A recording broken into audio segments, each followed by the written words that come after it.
Russia is going to change its nuclear doctrine. Last time Russia updated its nuclear doctrine in 2022 and now it's going to update its nuclear doctrine again. Прошу вас. Добрый день, уважаемые коллеги. Мы с вами оружие. Мы видим, что современная военно-политическая обстановка динамично меняется, и мы обязаны это учитывать.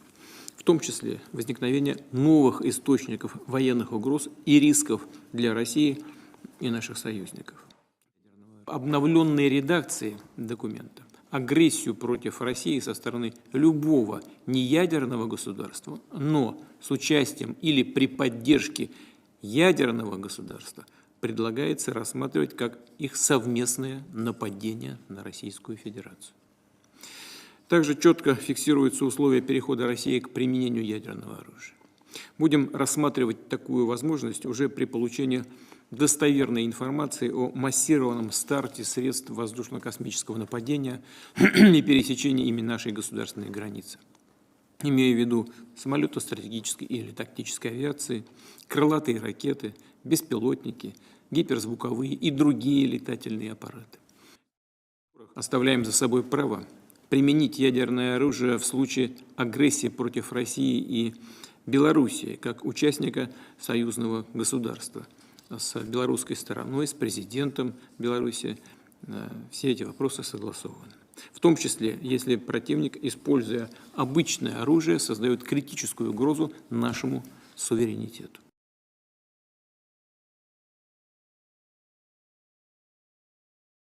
Today we're launching a joint declaration of support for Ukraine, recovery and reconstruction to make it clear we stand with Ukraine, now and in the future. That starts on the battlefield. I'm determined to ensure that Ukraine has what it needs to prevail in its fight for its survival. Tomorrow, I will announce a series of actions to accelerate support for Ukraine's military. This war has shown the Ukrainians can do anything they set their minds to.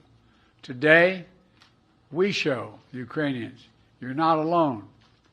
You're not alone in this fight. Putin نے officially process start کر دیا ہے جس کے according وہ اپنے nuclear rules کو change کر دے گا اور پھر اکارڈنگ ٹو دا لا وہ اپنے نیوکلیئر ویپنس کو استعمال کر سکے گا یو ایس اے یا باقی کنٹریز کے خلاف. ایکسپرٹس کہتے ہیں کہ یہ رشیا صرف یونائٹڈ اسٹیٹس اور اس کے الائز کو دھمکی دے رہا ہے کہ یوکرین جو ہے وہ نیٹو ممبرس کو لانگ رینج میسائلز یوز کرنے کا کہہ رہا ہے. اکارڈنگ ٹو دس اگر کوئی نان نیوکلیئر اسٹیٹ رشیا پہ حملہ کرتی ہے اور اس نان نیوکلیئر اسٹیٹ کو ہیلپ کرتی ہے ایک نیوکلیئر اسٹیٹ تو رشیا کے پاس اکارڈنگ ٹو لا یہ پاور ہوگی کہ وہ اپنے نیوکلیئر ویپنس کو استعمال کر سکے. رشیا نے اسپیسیفکلی کسی کنٹری کا نام تو نہیں لیا لیکن میسیج کلیئر ہے کہ اگر یوکرین کی مدد یونائٹڈ اسٹیٹس، فرانس یا برٹش نے کی رشیا میں اٹیک کرنے میں تو یو ایس، فرانس اور یونائٹڈ کنگڈم نے رشیا پہ اٹیک کیا ہے اور وہ ان کنٹریز کے خلاف بھی پروٹیسٹ کرے گا. یو ایس جو کہ پہلے ہی یوکرین کو اپنے ویپنس دے چکا ہے. رشیا ان کنٹریز میں سے ہے جن کے پاس نیوکلیئر پاور ہے اور ہر کنٹری کے پاس، ہر نیوکلیئر کنٹری کے پاس ایک نیوکلیئر ڈاکٹرائن ہوتا ہے.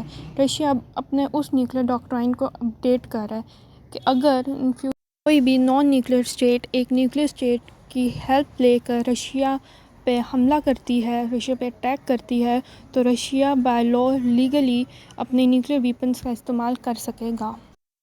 پیوٹن نے اس کو اپڈیٹ کرنے کا اس لیے سوچا کیونکہ اگست میں یوکرین نے رشیا کے ریجن کرسک میں ویسٹرن ویپنس کا استعمال کیا. رشیا نے ابھی تک کلیریفائی نہیں کیا کہ یہ اس کے علاوہ اور کیا کیا اپنی ڈاکٹرائن میں چینجز کرے گا. رشیا نے کہا ہے کہ اگر کوئی بھی میزائل سے یا ایئر اسپیس پہ ان پہ اٹیک کرے گا تو وہ بھی اپنے کروز میزائلز، ڈرونز، ہائپرسونک اور ادر فلائنگ وہیکلز کا استعمال کرے گا، نہ صرف اس نان نیوکلیئر اسٹیٹ کے خلاف بلکہ اس نیوکلیئر اسٹیٹ کے خلاف بھی جس نے اپنے ویپنز دے کر نان نیوکلیئر اسٹیٹ کی ہیلپ کی ہے. لیکن جو ویسٹرن کنٹریز ہیں وہ اس تھریٹ کو بالکل سیریس نہیں لے رہی. انہیں لگ رہا ہے یہ آل بارک ود نو بائٹ ہے. صرف رشیا کی دھمکیاں ہی ہیں اور وہ اس سے کچھ کرے گا نہیں. ویسٹرن کنٹریز اس کو چائنا کی فائنل وارننگ سے تشبیہ دے رہے ہیں. جس طرح چائنا سے وارننگز پہ وارننگز دیتا رہتا تھا, اسی طرح انہیں لگ رہا ہے کہ رشیا بھی اسے وارننگز دے رہا ہے, صرف تھریٹس دے رہا ہے اور کچھ کرے گا نہیں ان فیوچر.